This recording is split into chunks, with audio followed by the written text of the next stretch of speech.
Acorn, Wade Rathke. Joining us now from Los Angeles, Dr. Frank Luntz, author of the brand new book, What Americans Really Want, Really. Now, Frank took my talking points memo and played it for some folks to get their reaction. So where was this and how many people took part, Frank?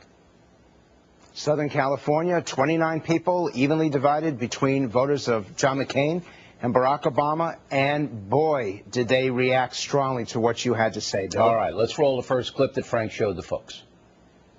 We're talking about taxpayer money. Why would you give taxpayer money to any dubious organization? We're talking to you, Senator Burris. I'm just wondering, your vote, I mean, Acorn is on tape helping to set up houses of prostitution with underage girls from Central America, and I'm wondering if the taxpayers of Illinois really want to support an organization like that. I thought you had a question, not a statement. Well, my question is, why did you vote Because I wanted to support against? Acorn. I supported Acorn. It's that simple. All right, now, the line goes down when Burris starts talking. Is that because they don't like Burris? They thought it was the funniest thing that they had ever seen. Here's the senator running away from the camera, running away from a legitimate point that you had made.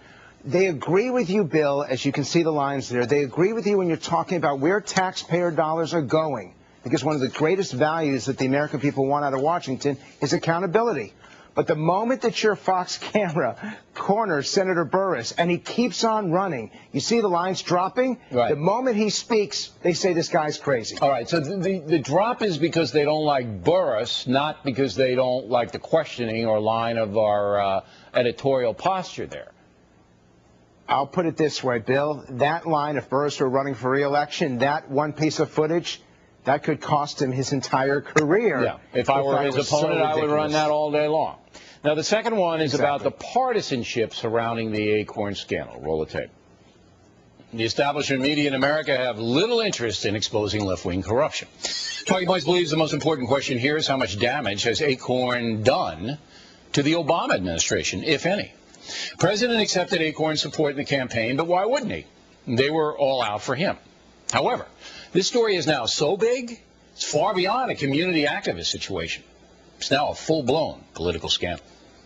And that's a memo. All right, so that was along partisan lines that once I injected the Obama administration into the story, the Democrats didn't like that.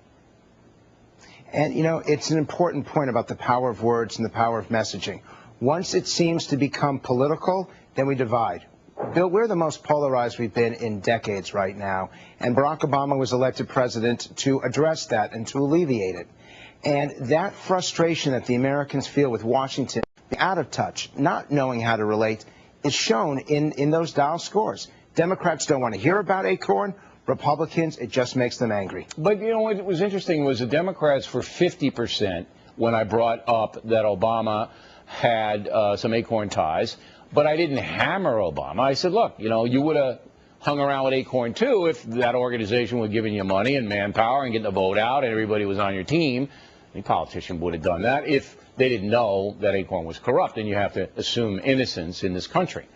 But I get your point that once you get it away from tax dollars, corruption, which everybody agrees is wrong, even Barney Frank before you, even Barney Frank, all right, is throwing Acorn right under the bus and saying, no, I wouldn't have voted to fund him anymore. And I had to drag it out of him. But, yeah, the spirit of what those two did, those two civilian journalists did, is he admires. I had to really drag it out of him.